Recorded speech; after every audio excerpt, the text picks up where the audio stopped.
اعوذ باللہ من الشیطان الرجیم بسم اللہ الرحمن الرحیم ان الذین آمنوا وعملوا الصالحات واقاموا الصلاة وآتوا الزکاة لهم اجرهم عند ربهم ولا خوف علیہم ولا هم یحزنون۔ سود کی حرمت کے بیان کے اندر چل رہی ہے ہماری بات۔ پیش اللہ تبارک و تعالیٰ نے یہ بات سمجھائی ہے مسلمانوں کو کہ سود سے کبھی بھی کاروبار کے اندر برکت نہیں آ سکتی ہے۔ تو یہ واضح طور پر اللہ تبارک و تعالیٰ نے ارشاد فرما دیا ہے کہ اگر کوئی شخص یہ سمجھتا ہے، وہ اس بھول کے اندر ہے کہ وہ 10,000 دے کر 20,000 کما رہا ہے اور یہی وہ برکت ہے، تو اللہ تبارک و تعالیٰ نے یہ واضح طور پر سمجھا دیا ہے، فرمایا کہ یہ برکت نہیں ہو سکتی۔ ہاں، برکت کس کاموں کے اندر ہے؟ کاروبار میں منافع کیسے آ سکتا ہے؟ اسی کو اللہ تبارک و تعالیٰ نے سود کے درمیان بیان فرمایا ہے۔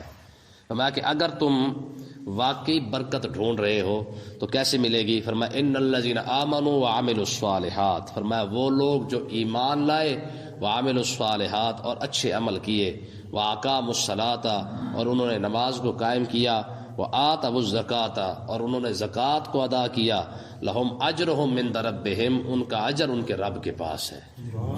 یہ ہے برکت کے معاملات، کہ جس کاموں سے برکت مل سکتی ہے وہ یہی ہے۔ بندہ جتنا ایمان کے اندر بڑھتا جائے گا، رب پر توکل بڑھتا جائے گا، اسی طریقے سے اللہ تعالیٰ اس کے رزق کے اندر برکت عطا فرماتا جائے گا۔ دیکھیں جی، یہ قرآن کا فیصلہ ہے کہ من اعرض عن ذکری فإن له معیشۃ ضنکا، جو میرے ذکر کو چھوڑ دیتا ہے میں اس کی معیشت کو تنگ کر دیتا ہوں۔ تو اس کا مطلب یہ ہے کہ جو بندہ اس کے ذکر کے ساتھ لگ جائے وہ اس کی معیشت کے اندر برکت بھی عطا فرما دیتا ہے۔ ٹھیک ہے نا جی؟ تو یہ اللہ تبارک و تعالیٰ نے ایک نسخہ عطا فرمایا ہے، کیونکہ سود کی بات چل رہی ہے کہ لوگ یہ سمجھتے ہیں، ان کے ذہن کے اندر یہ بات ہوتی ہے کہ سود کھانے سے یا سود لینے سے وہ سمجھتے ہیں کہ ہم ذرا مالدار ہو جائیں گے۔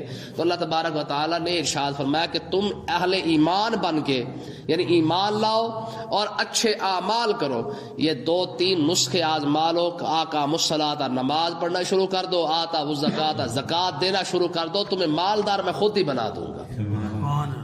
تمہیں پیسے کی ضرورت ہے، یہ نسخہ اپنا کے دیکھو۔ لہم اجرہم عند ربہم، تمہارا اجر جو ہے وہ ان کا، یعنی اہل ایمان کا اور عمل کرنے والوں کا، تو ان کا اجر جو ہے یہ اللہ تبارک و تعالیٰ کے پاس ہے۔ ولا خوف علیہم ولا هم یحزنون، دنیا کے اندر تو برکت عطا فرمائے گا، ولا خوف علیہم، دنیا میں انہیں کوئی خوف بھی نہیں ہے۔ سود کھانے والے تو خوف کے اندر مبتلا ہے نا، ٹھیک ہے، لیکن ہماری قوم کو اتنا مسئلہ سمجھ نہیں آتا ہے کہ اللہ کے بندے اگر ایک طرف سے حرام مال کما بھی لیتے ہو تو دوسری طرف سے نکل تو جاتا ہے، چاہے وہ سر درد سے نکلے، چاہے وہ پیٹ درد سے نکلے، چاہے وہ بخار سے نکلے، چاہے وہ ایکسیڈنٹ سے نکلے، چاہے گھر کے اندر جو ہے وہ چوری ہو جائے، ڈکیٹی ہو جائے۔ آج کیا وجہ ہے کہ بیماریوں کی لسٹ بنی ہوئی ہے، پھر جتنا بڑا سود خور ہے اس کے اندر گھر کے اندر اتنی زیادہ پریشانیاں ہیں۔ آپ چیک کرتے جائیں، آپ گھروں کے اندر حالات دیکھ لیں، پھر بھی پوچھتے ہیں جی ہمارے گھر کے حالات خراب کیوں ہوتے ہیں؟ بھائی گھر کے اندر کیسے برکت آ سکتی ہے؟ جس طرح حلال کھانے کی تاثیر ہے نا، حلال کھانے کی تاثیر ہے، ٹھیک ہے، ہمارے بزرگ فرماتے ہیں کہ اگر لقمہ ہو حلال کا، ایک حلال کا لقمہ اٹھائے اور یا واجد پڑھ کر کھا لے تو حلال کا لقمہ اندر جا کر نور بن جاتا ہے۔ تو رزق حلال کی یہ تاثیر ہے، تو پھر حرام رزق کی تاثیر نہیں ہوگی۔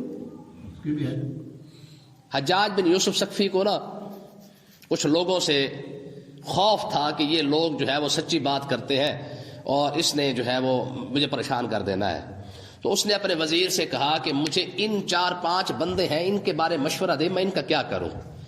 ایک تو سچی بات کر دیتے ہیں، حق بیان کر دیتے ہیں، ان کو روکنے کا طریقہ کیا ہے؟ تو وزیر نے کہا اس طرح کر، بکری چوری کر کے کھوا دے،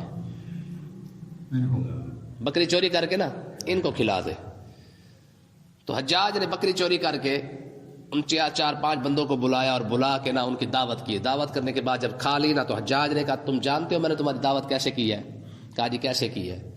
تو حجاج نے کہا میں نے بکری چوری کر کے تمہیں کھلائی ہے۔ انہوں نے کہا یہ کیوں کیا ہے؟ انہوں نے کہا یار بات یہ ہے کہ تم ہمیشہ حق اور سچ کی بات کرتے ہو، تو فلہٰذا میں نے یہ سوچا ہے کہ تمہارا میں علاج کیا کروں، اب کیونکہ تمہارے اندر چوری کا مال جا چکا ہے، اب تمہارے حق اور سچ میں وہ تاثیر نہیں رہے گی۔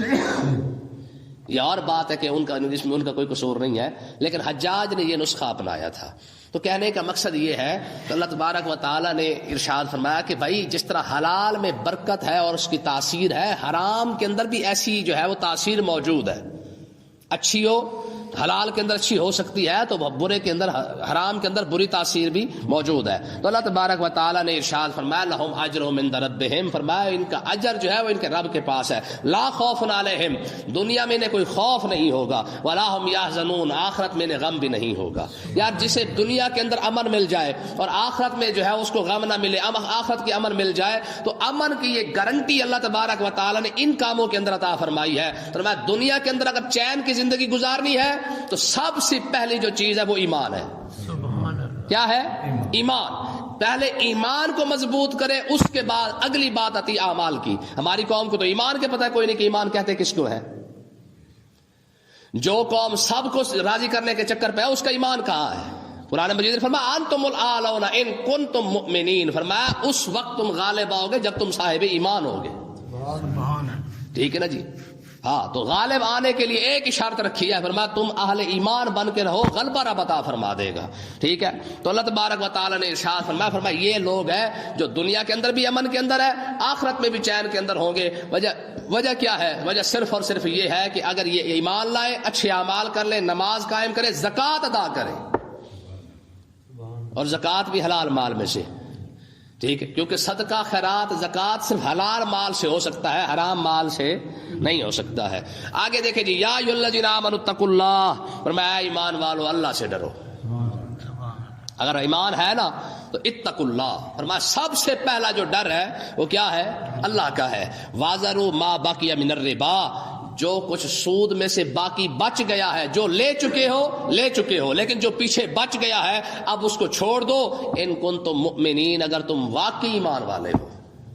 جب یہ آیت نازل ہوئی نا تو مسلمان صحابہ کرام کچھ جو پیسے والے تھے، پہلے کیونکہ دور اسلام سے پہلے ان کے کاروبار چلتے آ رہے تھے، سود اس طریقے سے عام چل رہا تھا، تو صحابہ کرام کچھ ایسے تھے جن کے کاروبار تھے اور وہ سودی معاملات چل رہے تھے ان کے، تو اللہ تبارک و تعالیٰ نے ارشاد فرمایا کہ اب تم نے کلمہ پڑھ لیا ہے تو اب تم نے جتنی بڑی دوسری قربانیاں دی ہے تو اب جن سے تم نے سود کی رقم لینی ہے اب وہ بھی چھوڑ دو۔ صحابہ کرام نے جن صحابہ کرام نے پیسہ لینا تھا اسی وقت انہوں نے کہا جی ہم اللہ کے رسول کا حکم مانتے ہوئے سب کو چھوڑ رہے ہیں۔ جنہوں نے جانے اور مال قربان کیے ہیں تو کیا خیال ہے وہ سود کا پیسہ نہیں چھوڑ سکتے تھے؟ لیکن اگلی دھمکی دیکھیں ذرا، فرمایا فَإِن لَّمْ تَفْعَلُوا، اگر تم نہ چھوڑو، سود کھاتے ہی رہو، فَاحْذَنُوا بِحَرْبٍ مِّنَ اللَّهِ وَرَسُولِهِ، اور اگر تم ایسا نہیں کرنا چاہتے تو تم یہ یقین کر لو کہ تم اللہ اور اللہ کے رسول کے ساتھ جنگ کر رہے ہو۔ جیت کے دیکھ لینا ہے جی، مل کے رہیں گے پاکستان اور بن کے رہے گا پاکستان، بنا پڑا ہے۔ 70 سال سے قوم سود کھا رہی ہے اور بن کے رہے گا پاکستان۔ یہ اللہ کے رازوں میں سے ایک راز ہے بھائی، یہ راز اللہ کا کہ تم سود کھانا شروع کر دو۔ یار رب سے جنگ کر کے بھی کوئی جیتا ہے؟ کیا خیال ہے ہماری قوم کیوں نہیں اس بات کو سمجھتی ہے کہ اگر گورنمنٹ سود کھا کے اگر وہ نہیں آج تک ان کو عزت نہیں ملی ہے نا، تو آج تک جو قوم ہماری سود کھاتی پھرتی ہے کیا خیال ہے ان کو عزت مل جائے گی؟ سوال ہی پیدا نہیں ہوتا۔ یہ واحد چیز ہے جس کو اللہ تبارک و تعالیٰ نے فرمایا سود خور رب سے جنگ کر رہا ہے۔ اب سود کھا کے بندہ کتنا یار ترقی کر لے گا؟ جس نے اللہ اور اللہ کے رسول کے ساتھ جنگ ہی چھیڑ دی ہے تو بتائیں اس کے ترقی کہاں سے کرنی ہے؟ کہاں سے اس کے رزق کے اندر برکت آنی ہے؟ کہاں سے اس کے مال کے اندر برکت آنی ہے؟ کیسے اس کی آخرت جا کے سنورے گی؟ یہی وجہ ہے کہ اللہ تبارک و تعالیٰ نے ارشاد فرمایا تم دیکھ لو کہ واحد، جیسے میں نے کل حدیث پاک آپ کو سنائی تھی کہ دنیا کے اندر جتنے بندے مریں گے اور اٹھیں گے تو ان کا حال یہ ہوگا جیسے مریں گے ویسے اٹھیں گے۔ واحد سود خور ہی ہوگا کہ جب قبر سے اٹھے گا تو اس وقت اس کی حالت کیا ہوگی؟ جیسے پاگل اٹھتے ہیں نا، پاگل لوگوں کی حرکتیں ہوتی ہیں، اس طریقے سے سود خور اٹھے گا۔ ہمارا پاکستان جیت کے تو دیکھے نا ذرا، سود کھا کے، سود کھانے والا بندہ چاہے وہ پاکستان ہو، چاہے وہ ہندوستان ہو، چاہے وہ کوئی ملک ہو، کیا خیال؟ لاکھوں کروڑوں روپیہ یار آج سود کے نام پہ ہماری قوم نے گورنمنٹیں دے رہی ہیں، تو کیا خیال ہے ترقی کر جائیں گے؟ اس طرح کبھی کوئی قوم ترقی کرتی ہے؟ تو اللہ تبارک و تعالیٰ نے ارشاد فرمایا کہ اگر تم سود نہیں چھوڑو گے تو فَاحْذَنُوا بِحَرْبٍ مِّنَ اللَّهِ وَرَسُولِهِ، فرمایا پھر تم یقین یہ کر لو کہ تم اللہ اور اللہ کے رسول کے ساتھ جنگ کر رہے ہو۔ دو لوگوں کے متعلق اللہ تبارک و تعالیٰ نے یہ حکم فرمایا ہے۔ کہ جو میرے ساتھ جنگ کر رہا ہے. کون کون سے ہے؟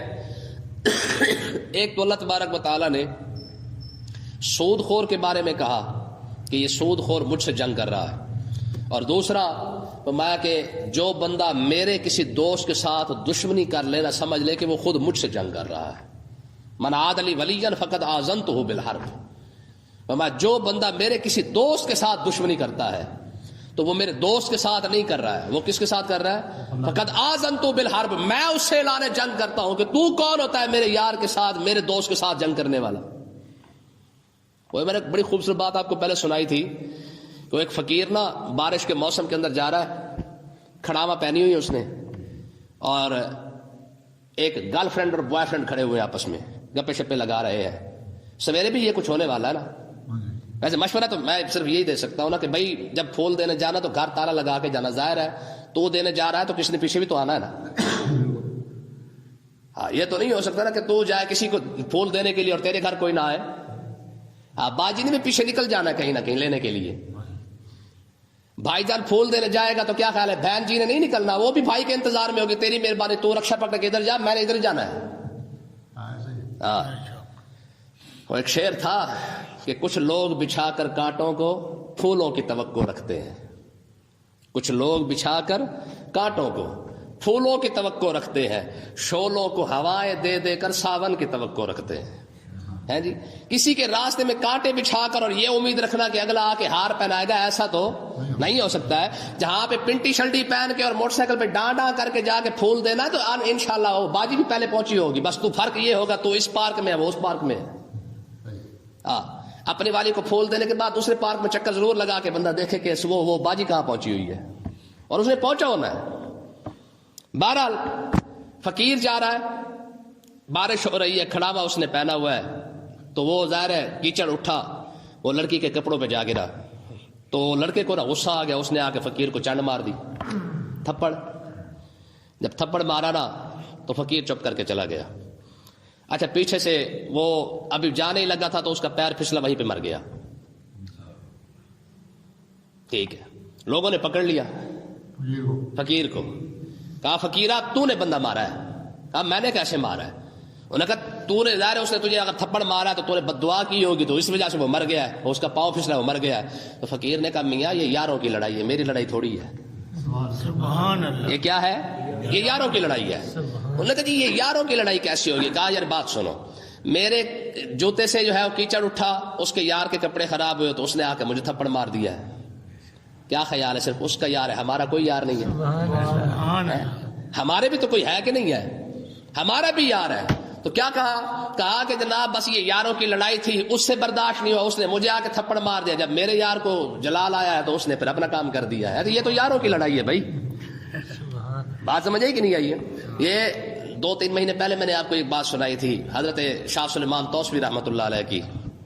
آپ نے وہ کہا نا وہ سکھڑی بچیوں کو کہا تھا، کہا ابھی شادی ہو گئی ہے؟ کہا جی ہو گئی ہے. کہا پھر دولہے کہاں ہیں تمہارے؟ کہا جی ہمیں ہمارے بزرگوں نے سمجھایا تھا کہ بڑوں کا ادب کرتے ہیں، آپ یہ بتائیں آپ کی شادی ہو گئی ہے؟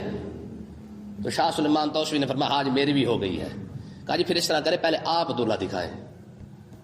بات سمجھ آ رہی ہے نا؟ کہا جی پہلے آپ دولہا دکھا دیں پھر ہم بھی دکھا دیں گے. تو شاہ سلیمان توسوی رحمۃ اللہ علیہ کی آنکھوں میں آنسو آ گئے. کہا ہمارا دولہا دیکھنا ہے تو پھر آنکھیں بند کر کے دیکھو. ہمارا دولہا دیکھنا ہے نا پھر آنکھیں بند کرو. جب انہوں نے آنکھیں بند کی تو آپ نے مدینے کی طرف منہ کر کے کہا حضور یہ میرا دولہا دیکھنا چاہتی ہے، ذرا کرم فرمائیں. تو اس لیے نا یہ یاروں کی لڑائی ہے. تو اللہ تبارک و تعالیٰ نے ارشاد فرمایا فَإِن لَمْ تَفْعَلُوا فَاحْذَرُوا بِحَرْبٍ مِّنَ اللَّهِ وَرَسُولِهِ. فرمایا کہ جو سود لے رہا ہے وہ سمجھ لے کہ اللہ اور اللہ کے رسول کے ساتھ جنگ کر رہا ہے. ایک یہ بندہ جنگ کر رہا ہے اور دوسرا وہ بندہ جب کسی نیک بندے کے ساتھ کسی عالم کے ساتھ جب بغض رکھ لیتا ہے تو میں فقد آذنتہ بالحرب. رب فرماتا ہے میں تجھ سے اعلان جنگ کر رہا. تو اب ان لوگوں کو سوچنا چاہیے کہ جو علماء کے خلاف بھونکتے رہتے ہیں. یہ تو دیکھیں وہ کھڑے کہاں پہ ہے. آقا علیہ السلام نے ارشاد فرمایا من اہان العالم فقد اہان العلم. جس نے کسی عالم کی توہین کی اس نے علم کی توہین کی. ومن اہان العلم فقد اہان جبریل. جس نے کسی علم کی توہین کی اس نے جبریل علیہ السلام کی توہین کی. من اہان العالم فقد اہان العلم ومن اہان العلم فقد اہان جبریل ومن اہان جبریل فقد اہان اللہ. جس نے جبریل کی توہین کی ہے اس نے اللہ اور اللہ کے رسول کی توہین کی ہے. ٹھیک ہے جی. تو اللہ تبارک و تعالیٰ نے ارشاد فرمایا وَإِن تُبْتُمْ فَلَكُمْ رُءُوسُ أَمْوَالِكُمْ، اگر تم توبہ کر لو، جتنا سود لینا تھا وہ لے چکے ہو، جو باقی بچ گیا اس کو چھوڑ دو، پکی توبہ کر لو کہ آج کے بعد تم سود نہیں کھاؤ گے. فَلَكُمْ رُءُوسُ أَمْوَالِكُمْ، ہاں جو تمہارا اصل مال ہے، جو تمہارا اصل مال ہے جو تم نے دیا تھا، فَلَكُمْ وہ تمہارے لیے جائز ہے، وہ تم واپس لے سکتے ہو. اصل مال لینے میں کوئی حرج، یعنی جتنا پیسہ تم نے سود پر دیا تھا اب سود نہ لو، لیکن جو اصل پیسہ تم نے دیا تھا اسے واپس لینے میں کوئی حرج نہیں ہے. لا تظلمون ولا تظلمون، نہ تم کسی پر ظلم کرو نہ تمہارے اوپر کوئی ظلم کرے. یہ کیسا اصول ہے قرآن مجید کا؟ لا تظلمون ولا تظلمون، نہ تم کسی کا نقصان کرو نہ کوئی تمہارا نقصان کرے. انہی لفظوں کو اٹھا کے آپ کاروبار کے پر لگا لیں، آپ رشتہ داری میں لگا لیں، آپ برادری میں لگا لیں، آپ کسی جگہ پہ لگا لیں، یہ صرف دو قرآن کے لفظ لا تظلمون ولا تظلمون دنیا کے ہر شعبے کے اندر یہ قائم ہے. صرف یہ دو لفظ، تم کسی پر ظلم نہ کرو، کوئی تمہارے اوپر ظلم نہ کرے. کاروبار کر رہے ہو، تم کتنا منافع کما رہے ہو، جائز منافع بنتا ہے اس طرح جائز منافع لے لے. یہ آج میری بات ہو رہی تھی ایک عالم دین سے، ہم نے بھی یہاں پہ بات کی تھی کہ منافع جائز کتنا بنتا ہے، تو میں نے کہا تھا جتنا اللہ لے رہا ہے تم بھی اتنا لے لو. کیوں جی؟ رب منافع کتنا لیتا ہے؟ 100 میں سے 2.5 روپے ایسے لیتا کہ نہیں لیتا؟ رب نے جو منافع مقرر کیا ہے نا اسی کو منافع ہی کہہ لینا. تو اللہ تبارک و تعالیٰ نے تو بھائی 100 روپے میں سے 2.5 روپے لیے، رب نے جو ہے وہ 40واں حصہ لیا ہے. تو اس کا مطلب یہ ہے کہ بندہ کا حق بنتا ہے کہ پھر رب اگر تمہارے مال سے اتنا منافع لے رہا ہے تو پھر ان سے مطلب یہ ہے کہ کاروبار کرتے ہو اگر اسی اصول کو ہی اپنا لیا جائے کہ ہمارا منافع کتنا بنتا ہے 100 میں سے 2.5 روپے. ٹھیک ہے نا جی. تو اللہ تبارک و تعالیٰ نے یہ الفاظ لا تظلمون ولا تظلمون، اسی کو آپ ٹریفک اشارے پہ لے آئے. تم کسی کو کٹ مار کے آگے نہ نکلو، تمہیں بھی کوئی نہیں نکلے. ہاں جہاں پہ کھڑے ہو وہاں پہ کھڑے رہو. اسی چیز کو برادری میں لے آئے. چھوٹا سمجھ کے کسی پر ظلم نہ کرو، وہ بڑا سمجھ کے تمہارے اوپر ظلم نہیں کرے گا اور کوئی تمہارے ساتھ کوئی تعلق معاملہ تو نہیں خراب کرے گا. اسی بات کو آپ کاروبار میں لے کے آئے کہ بھائی اگر چھوٹا کاروبار والا بندہ تمہارے ساتھ مل کے چل رہا ہے تو تم اس کے ساتھ حسن سلوک سے پیش آؤ، نہ تم اس کے ساتھ ظلم کرو نہ وہ تمہارے کاروبار کے اندر نقصان کرے گا. اسی مسئلے کو آپ وراثت کے اندر لے کے آئے کہ لا تظلمون ولا تظلمون، کہ جس کا جتنا حق بنتا ہے، بہن کا بنتا ہے، بھائی کا بنتا ہے، بیٹی کا بنتا ہے، اس کو اتنا حق دے دو. جب تم ظلم نہیں کرو گے لا تظلمون، تمہارے اوپر بھی ظلم نہیں کیا جائے گا. پھر ایک وقت ایسا آئے گا یہ سارے تمہاری عزت کر رہے ہوں گے، تمہارے ساتھ بھی نقصان کوئی نہیں کرے گا. تو یہ صرف 2 لفظ ہیں، آپ اس کو دنیا کے اندر اپنی زندگی کے کسی شعبے میں رکھ لیں. قرآن تو سارا سبحان اللہ یہ 2 لفظ ہی مان نہیں ہے. اللہ تعالیٰ سمجھنے کی توفیق عطا فرمائے.